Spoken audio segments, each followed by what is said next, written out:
17-year-old Gladys lived in Boyle Heights, Los Angeles in 1996.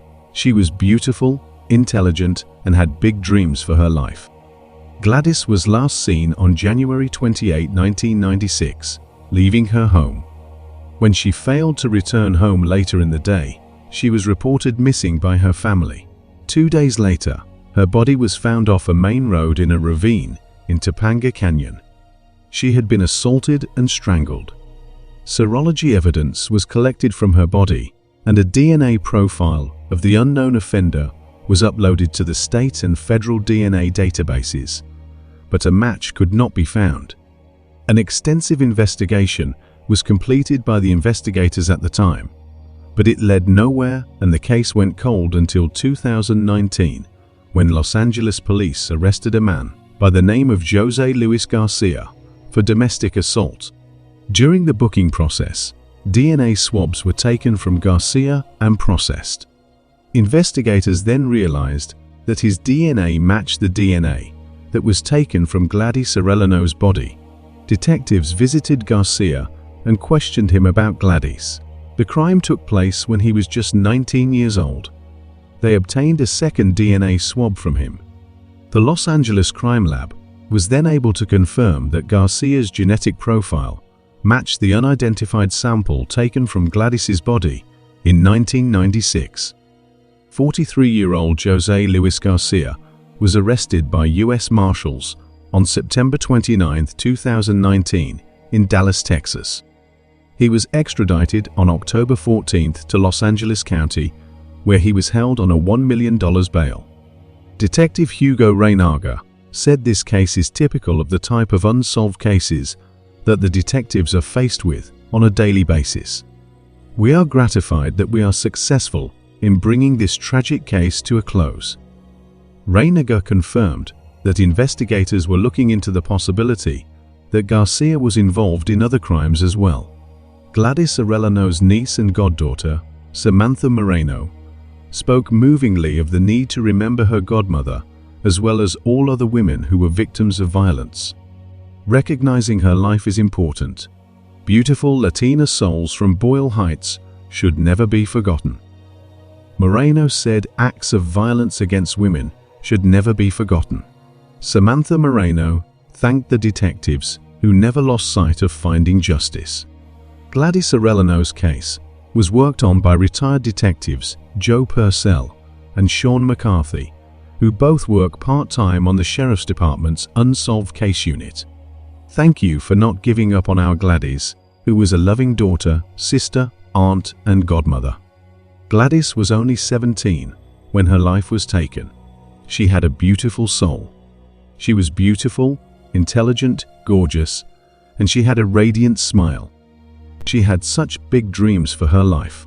My grandparents would have been so proud of her, Samantha Moreno said. She was grateful Garcia was off the streets after nearly a quarter century. We want nothing more than for him to pay for his brutal crime, she said. We recognize that this will not bring Gladys back, but we are relieved to know that there will be justice for Gladys. This is a victory that we acknowledge in her honor, and we look forward to more victories. Jose Luis Garcia was found guilty of all the charges against him on July 18, 2023. It was a day the loved ones of Gladys Lopez had been waiting decades for. It is never enough for having taken the life of such a beautiful soul, said Elizabeth Arellano, Gladys Lopez's sister and best friend. She told the court what Garcia did nearly destroyed them as they wondered for more than 25 years what happened to her. It was tough, but it felt really good to finally get it off your chest and actually, like, seeing him and releasing it and having some kind of comfort, said Vanessa Arellano, Gladys Arellano's younger sister. Janet Ramirez, Gladys' close friend, said the plea deal gives her some comfort. But it is not enough. 19 years is never enough, but I have comfort knowing now she can rest, that the perpetrator is going to be behind bars, because for 25 years, I've lived with the guilt of not knowing what I could have done different, Ramirez said. José Luis Garcia was sentenced on August 15, 2023 to 18 years and 8 months in prison for taking Gladys Lopez's life. Garcia pleaded no contest to voluntary manslaughter, kidnapping, and domestic assault. According to the district attorney's office, he waived his credit for the just over 1,000 days he has spent in jail since his 2020 arrest. Retired Sheriff's Detective Joe Purcell, who handled the cold case investigation, said, "The fact is that we can give justice to people and to society. It is really important not to let these cases go unresolved. We need to have people pay the debt they owe to society." Get ready to be engrossed in a tale that transcends time itself. A story of mystery and family awaits in a world where mysteries go unsolved. An intriguing story with enigmatic threads that is illuminated by hope. Introducing Melissa Highsmith, a name that has endured through the ages and is linked to resiliency and loss. On May 4, 2023, a remarkable discovery took place in the center of Fort Worth, Texas, solving a 51-year-old mystery that had fascinated people for generations. The unthinkable was confirmed on this historic day by Fort Worth police through DNA testing. For the majority of her life, Melissa Highsmith, also known as Melanie, was actually the 22-month-old infant who, all those years ago, had been tragically abducted by her babysitter. In this video, we will unravel Melissa Highsmith's tale, which is one of love, grief, and resiliency that spans time and ends with a remarkable reunion of family members torn apart by fate. We'll look at the series of incidents that took place before her family eventually located their sister and daughter, who had been missing for a long time. Let's travel back in time to the 1960s, to a blind date set up by Jeffrey Highsmith's roommate, which brought 18-year-old Alta Apantenko and 17-year-old Jeffrey Highsmith together. Jeffrey remembers with fondness his first thoughts upon seeing Alta's breathtaking beauty. Their quick encounter soon resulted in marital bliss in November 1968. Jeffrey was a year younger than Alta. A year later, on November 6, 1969, a joyful occasion occurred. The couple's firstborn, a beautiful baby girl they named Melissa Highsmith, brought joy into their lives. Melissa was born in Fort Worth, Texas, and got her name from one of Alta's friends. Jeffrey recalled Melissa as a happy, lively baby who was her father's favorite. Alta, on the other hand, found that becoming a parent was really difficult. Being the youngest of 12 children, Alta experienced adversity at a young age. The 6 youngest were placed in an orphanage when their mother was unable to care for all of her children. As a result, Alta spent 16 of her most formative years at the Christ Children's Home Church without ever feeling true maternal love. This lack of resources cast a pall over her mothering journey. Even though she had a difficult upbringing, Alta was unwavering in her determination to give Melissa the best life possible. The small family soon moved to southern Illinois, and life took a different turn from there, as Jeffrey and Alta were constantly at odds. Their constant fighting finally caused their marriage to fail. In earlier interviews, they offered their version of events. Jeffrey was criticized for his lack of fidelity and selfishness, and Alta was called stern and aloof. They ultimately made the decision to split up because the negativity between them got too much. Alta looked to her brother Perry for help in the wake of the incident. With his help, she and their daughter, Melissa, were able to leave for Fort Worth, Texas, which appeared to be a good place to start over. They first shared a home with Ed, Alta's brother, and his spouse. But this was only a temporary arrangement, as they later moved in with Carlene, Alta's niece. Alta, who had many siblings, did not feel inferior to Carlene because they were both the same age. Uncertainty surrounds what happened, but at some point the cohabitation broke down, forcing Alta and Melissa to take refuge with an old friend named Carol. Because they were raised in the same orphanage, Alta and Carol had a special relationship. Carol thought that living together would be a good idea because she also had a young son. While living with her friend Carol, Alta was able to get employment by doing cleaning for several churches. She was able to support herself and her daughter in this way. Jeffrey was completely missing from the picture and sending no money at all. Alta alone was responsible for overcoming these difficulties. Finding someone who could look after Melissa while she was at work became crucial because her new job was taking up the majority of her time. She made the decision to publish an advertisement in the Fort Worth Star-Telegram on August 18, 1971. The advertisement read, "Spanish Gate Apartments is looking for a babysitter from 8 a.m. to 3:30 p.m. Make a call after 3 p.m. Shortly afterward, Alta received a response from a woman who expressed interest in taking on the role of babysitter. Back then, the idea of stranger danger wasn't as common. Thus, there was no way to identify this individual. Alta was forced to believe this woman when she said as much.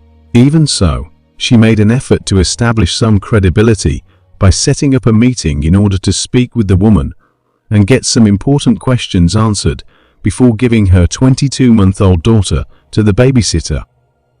The woman never showed up for their scheduled meeting outside Alta's place of employment.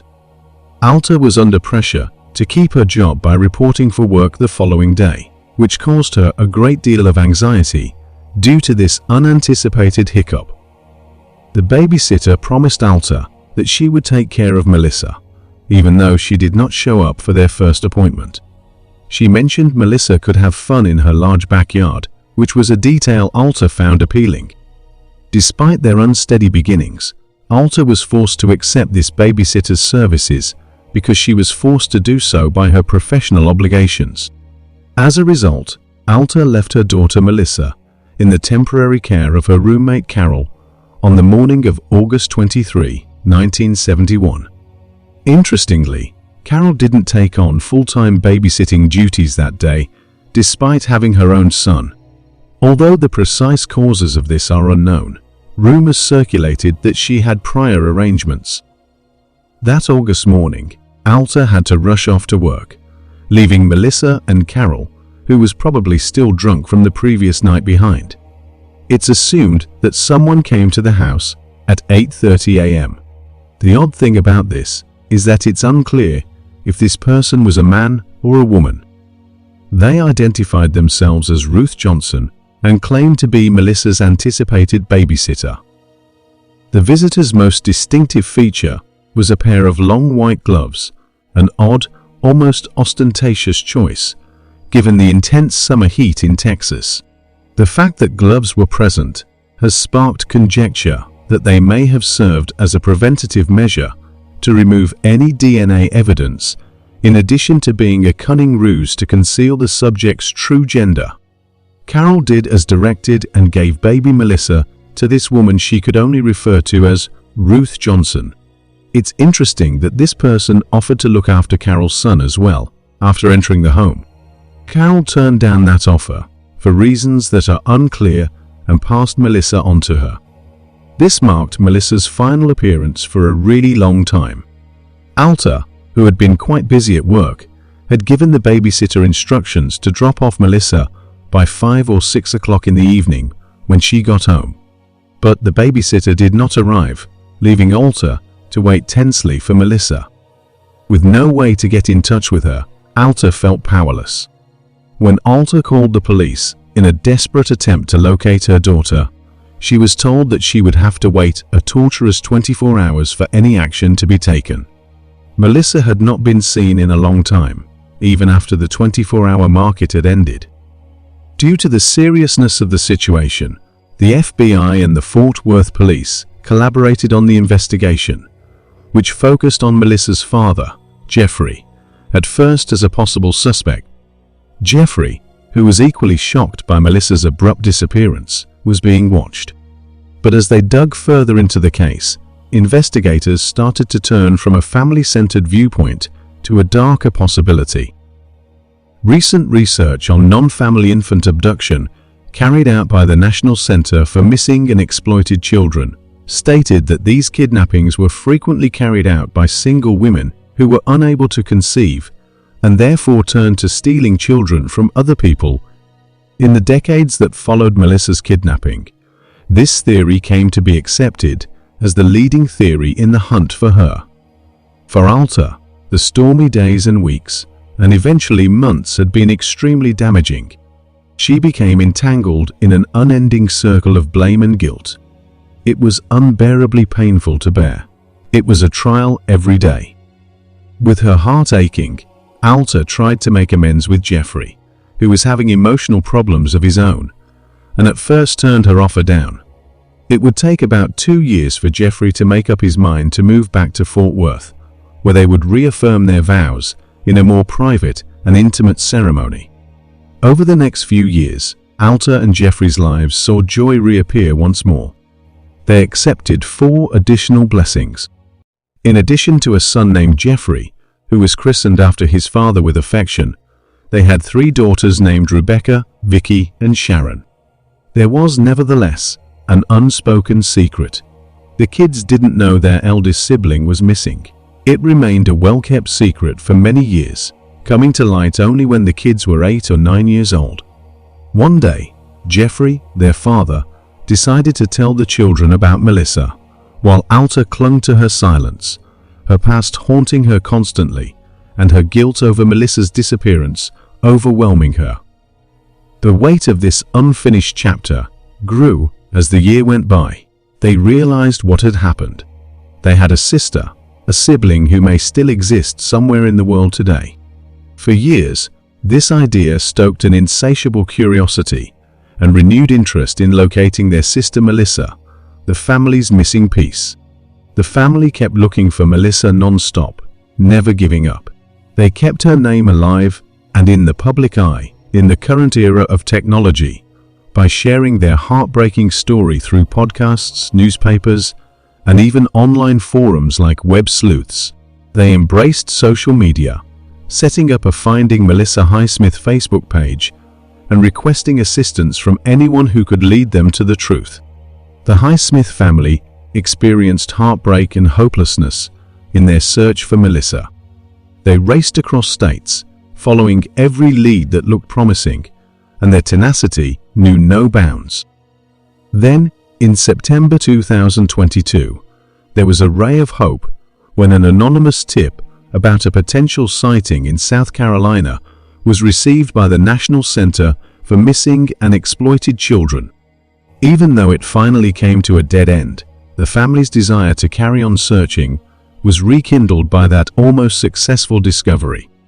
However, the pivotal moment occurred on November 6, when Melissa's brother Jeffrey Highsmith received his 23andMe results, which disclosed an enigmatic match with a granddaughter he was unaware of. After he was rendered speechless by the news, Del Bosque looked into it more on Ancestry.com and discovered that the newly discovered grandchild had a last name in common with 2 boys who might be Melissa's nephews. The family experienced an overwhelming sense of hope and resolve as the puzzle pieces began to fit together. At last, after years of uncertainty and ceaseless searching, there appeared to be a breakthrough. They appeared to be making progress toward cracking the code of several decades and reuniting with Melissa, the missing link in their family, thanks to their tenacity and adept use of contemporary technology. They knew that even though the journey was far from over, they would not give up until they were able to embrace Melissa once more. The 3 children were positively identified as belonging to one of Melissa's sisters, and the Highsmith sisters were overjoyed to learn that the DNA results showed a sibling match. They went to Lisa Joe, an amateur genealogist who painstakingly examined the DNA charts in search of more confirmation. Lisa quickly made it clear that there was no question about these kids being Melissa's biological relatives. With renewed resolve and hope, Lisa made contact with the adoptive father of the kids, who gave her important background information, including Melissa's first name and her ex-husband's full name. Armed with this knowledge, the sisters set out on a mission that finally brought them to Melissa's Facebook account. They sent her a heartfelt message, nervously expressing their belief that they were family. Melissa was first skeptical. Reaching out to a long-lost relative appeared unbelievable and almost too good to be true. But then the Highsmith revealed a very personal detail that touched Melissa's heart, which was a distinctive birthmark on her back. Her doubts gradually subsided, and she consented to take a DNA test in the hopes of at last discovering the answers she had been looking for so long. The Highsmith knew deep down that they had located the missing piece, but the suspense and excitement mounted as they awaited the results. Regardless of the result, their relationship with Melissa grew closer as the day of revelation drew near. They had already overcome a great deal, and their newfound bond was evidence of the steadfast love and resiliency of a family that had been split up by circumstance, but had come back together via tenacity and the strength of a common ancestor. The Highsmith family gathered at their beloved Fort Worth church on that unforgettable November 26 to celebrate Melissa's miraculous return. Victoria Garner was overcome with emotion and was unable to contain her happy tears. She was still in shock that her sister was standing in front of her, a reality they had long fantasized about. When the happy reunion finally set in, they were all in shock at how real it was that Melissa had been found. The family's relentless search for Melissa was disclosed in a statement from Sharon Highsmith, who lives in Spain and is looking forward to meeting her. The family's suffering and frustration were exacerbated by the mishandling of the case by various agencies during their grueling journey. However, at this point, all they want is to give Melissa a big hug, accept her into the family, and make up for the 50 years of priceless time they lost. Their enduring love, tenacity, and resolve are demonstrated by their reunion. A touching story about a family that comes together in spite of all obstacles, showing that love and hope can overcome even the most difficult mysteries. What is evident, though, is Melissa's profound sense of loneliness and unwelcomeness throughout her childhood. She had no idea, though, that her birth family was always looking for her. The Highsmith made sure to maintain her reputation in the public eye by throwing yearly birthday celebrations for her and making every effort to locate her. Unfortunately, justice was elusive because the statute of limitations for criminal prosecution ran out 2 decades after Melissa turned 18. Melissa is at last home, surrounded by the love and acceptance she had long yearned for, even though the whole truth may not yet be known. A devastating truth about Melissa's upbringing came to light during her reunion with her birth family. Her childhood was mysterious. She was raised under the name Melanie Miyoko. It's unclear if the woman who raised her was the same one who abducted her in the first place. She was raised by a woman she called Mom, but their relationship was tense from the start, and when she was 15, she moved out. This woman admitted she knew Melissa had been abducted when she was recently confronted by Melissa's sisters. Melissa's own words illuminated the painful childhood memory she carried with her. She said that she had never been close to her mother and that her upbringing with her had been challenging and turbulent. Melissa was never permitted to play outside or enjoy the small pleasures of childhood. She had never been exposed to the outside world. This extreme sheltering was justified by extremely painful reasons. She was informed that her brain damage through home birth was the cause. The revelations highlighted Melissa's upbringing's emotional turmoil by exposing wounds that had been kept hidden for far too long. Melissa moved to Charleston, South Carolina, 1,000 miles away from her birthplace. Somewhere along the way, thanks to the internet's power, it was there that she made her first contact with her birth family. She was first dubious and thought it might be a scam, but as she read through the messages more carefully and got to know her new family, the truth became clear to her. Their mother was subjected to hurtful accusations following Melissa's disappearance, including the possibility that she was complicit in her daughter's disappearance, even though she was overcome with guilt. The family statement stressed that Melissa's care was entrusted to the person who volunteered to watch her while their mother worked, and that their mother did the best she could with the limited resources at her disposal. Their mother finally received justice. The Highsmith family offers a message of unwavering determination to those looking for missing loved ones, bringing closure to a difficult chapter in their lives. Never give up and follow up on all leads. Melissa's rediscovery was ultimately the result of their own unwavering pursuit, demonstrating that hope and perseverance can overcome even the most difficult situations. The long-standing mystery was resolved, and the truth was ultimately verified on the historic day of May 4, 2023. After completing the DNA testing, the Fort Worth police were able to confirm that Melissa Highsmith was, in fact, the 22-month-old child who was tragically abducted 51 years ago by her babysitter. Since the truth has come to light, Melissa is adjusting to a new chapter in her life that will be surrounded by her birth family's love and support.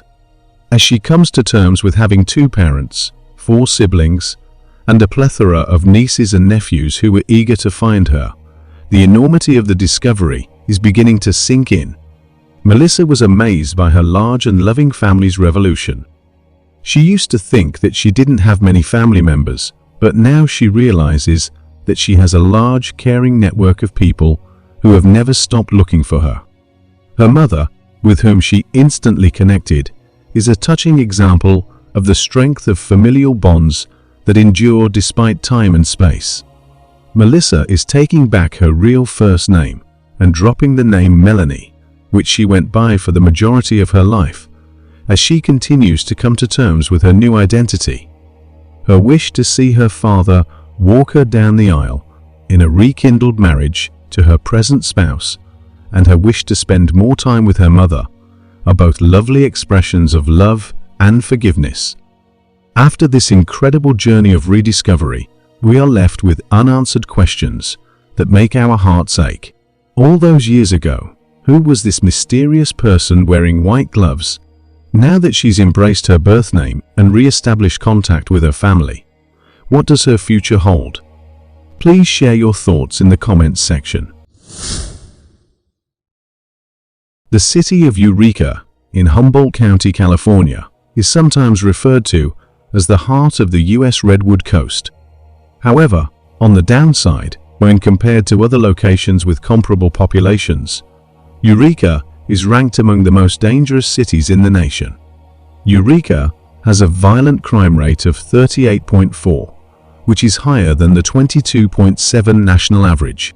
The town of Eureka was completely devastated by a horrifying crime that occurred there back in 1997. Slightly north of Eureka, in the deep Ryan Slough, a duck hunter found the severed torso of a woman on October 26, 1997. After notifying the Humboldt County Sheriff Department, an investigation into the matter was started right away. The torso had been stabbed 27 times and was cut down the middle, and the head, arms, legs, and breasts had all been chopped off. The detectives tried numerous times to identify the victim, but were never successful. Nevertheless, they estimated that the woman was between 18 and 25 years old, did not smoke, and had previously given birth. For a little while, this reduced the number on their list, but there was no luck. While the investigation to identify the slain woman continued, a little over 2 months later, in January 1998, an arm of a female body was found and recovered on Clam Beach, which is about 20 miles north of the Ryan Slough. The arm was found to belong to the same woman whose remains were found near Eureka. Her head, another arm, and some of her legs were still missing though. The Humboldt County Sheriff Department put in a lot of overtime and effort to identify the victim, but it appeared to be an insurmountable task, given the lack of clues and the severely decomposed state of the remains. Months passed with virtually no development in the case. The woman's identity was still unknown. But as 1998 drew to a close, a startling twist in the case caught the investigator off guard and fundamentally changed the direction of the investigation. Wayne Adam Ford, then 36, entered the main Humboldt County Sheriff Department station on Tuesday, November 3, 1998, with the intention of making an odd confession. Rodney Calvin Ford, Wayne's brother, was also present. While the detectives searched him, Wayne was found to be in possession of a woman's severed body part that was sealed in a Ziploc bag. Wayne stopped trying to hide anything, so he willingly cooperated with the officers. Wayne confessed to the detectives that he had committed several crimes and that he had killed 4 women in the North State, including the nameless woman whose body was discovered in the Ryan Slough in October 1997. Rodney informed the detectives that Wayne had called him on November 2, 1998, stating that he needed assistance with something. Wayne claimed he could no longer keep the secrets and that he wanted to turn himself in. Following Wayne's confession, Rodney persuaded him to come clean and turn himself in to the police, while he attempted to piece together what his brother had done. Wayne told the detectives that he turned himself in because, had he not, he might have killed his ex-wife after admitting to killing 4 women. He refrained from acting solely out of a desire to spare his son from suffering. He expressed regret for the harm he had caused to all those women and revealed that his evil actions were motivated by resentment toward his ex-wife, who was preventing Wayne from seeing their son. Wayne claimed that this infuriated him and caused him to act in heinous ways. Those who knew Wayne said he had been disappointed trying to see his son ever since he and his wife got separated and divorced. Wayne's visitation rights were severely restricted by the terms of his divorce from his ex-wife.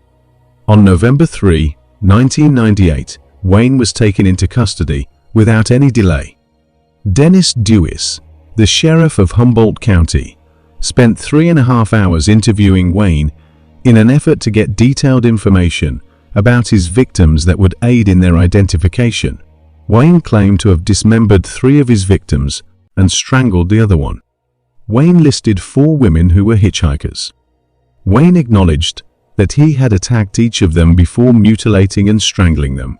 Wayne reported to the police that on October 17, 1997, he picked up his first victim, whom he thought was a hitchhiker.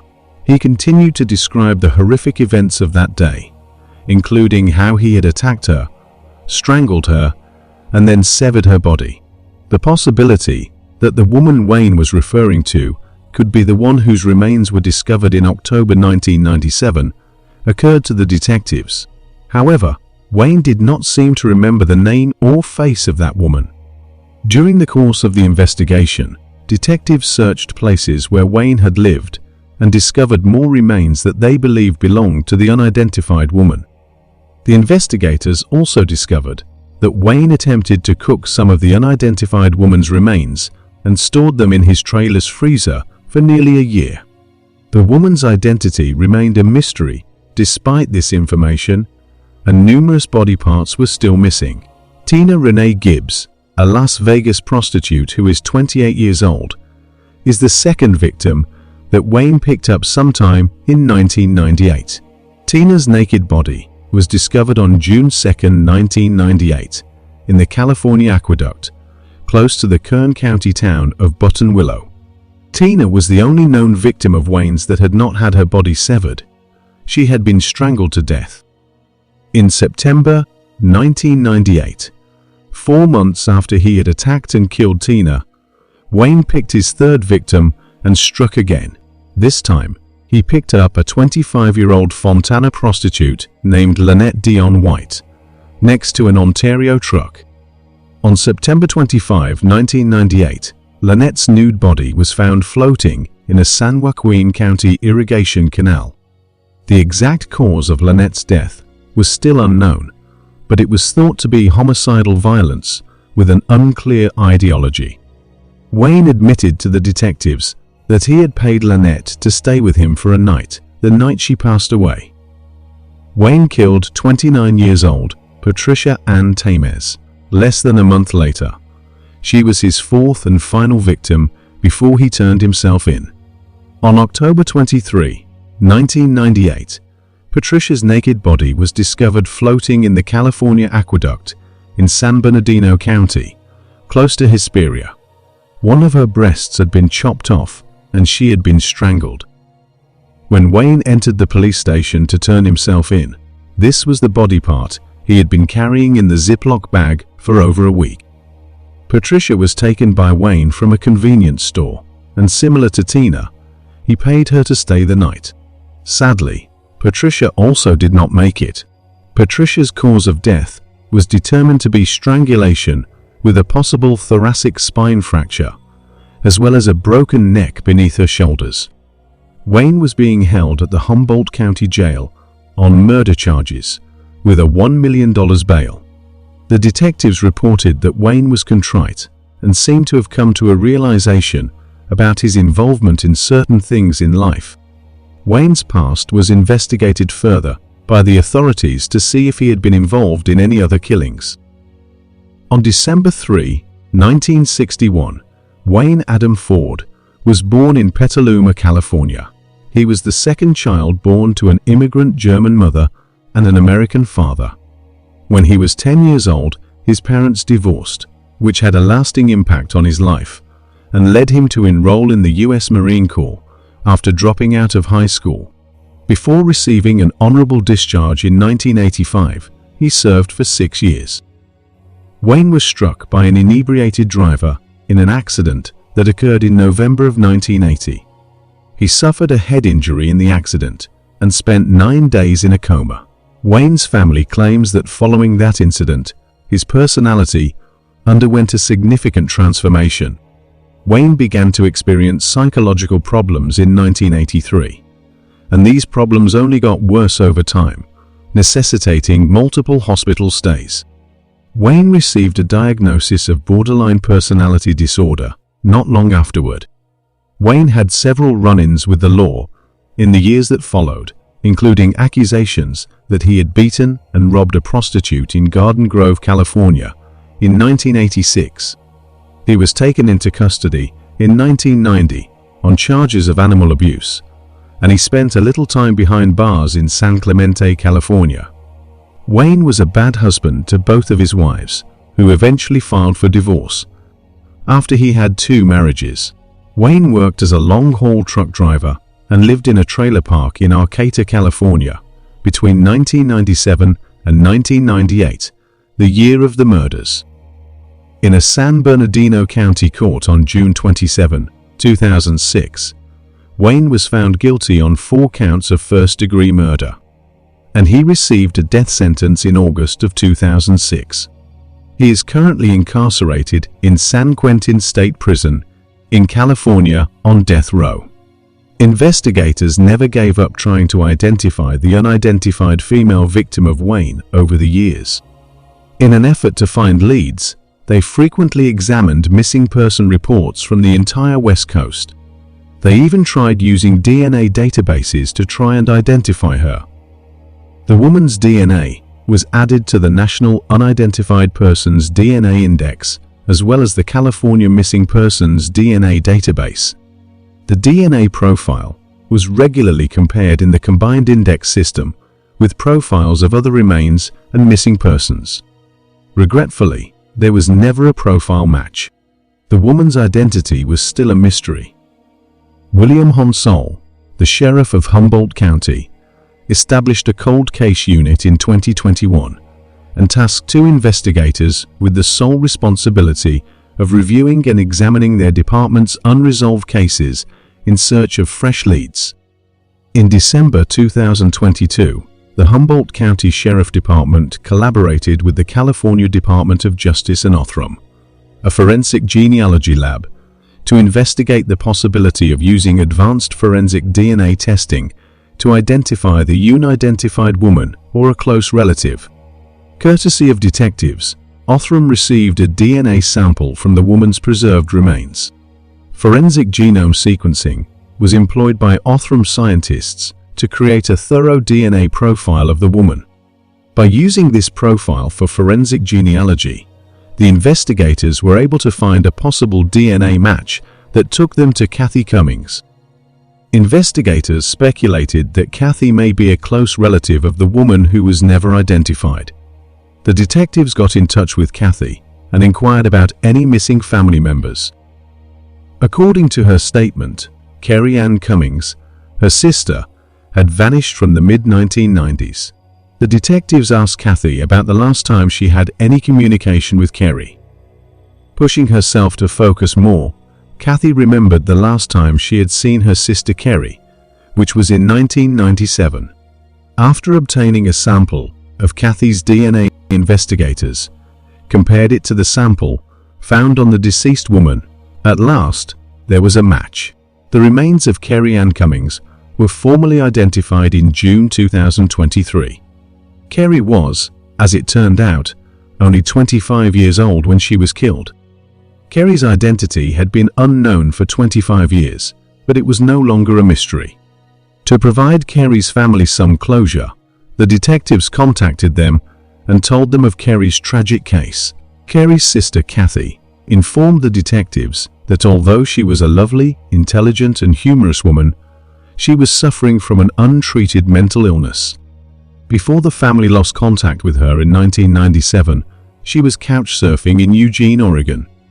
Kathy claims that her family attempted to file a missing persons report for Kerrie in 1997 when she was reported missing in Oregon and Arizona, but for various reasons, the report was never filed.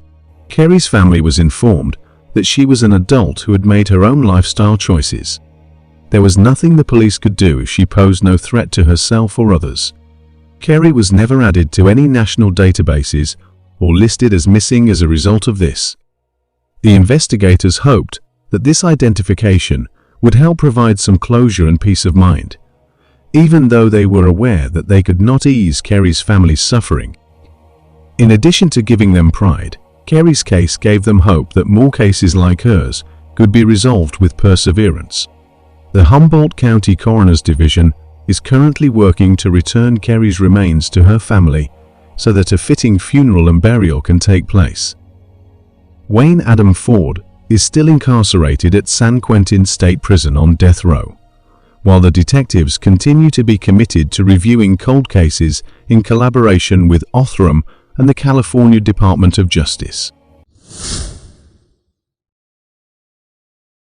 Human remains were found in the woods behind a hotel outside Atlanta, Georgia on September 16, 1993. Someone had seemingly placed the remains behind an electrical unit that was covered by pine straw and branches in a wooded area that sat between a former Fairfield Inn and a vacant medical office. This was an apparent attempt to hide the body, which was already in an advanced state of decomposition. The inn, now Quality Inn Northlake, still exists and is located less than 20 miles northeast of downtown Atlanta. An autopsy concluded that the remains belonged to a middle-aged woman. Due to the state of the remains, investigators believed that the woman's life was taken between 2 weeks and 3 months prior to being found. No identification could be found with the body, and although the early investigation determined that the victim had undergone extensive dental work and hip replacement surgery that may have caused her to walk with an unusual gait, a lack of additional details about who the woman could be led the case to run cold.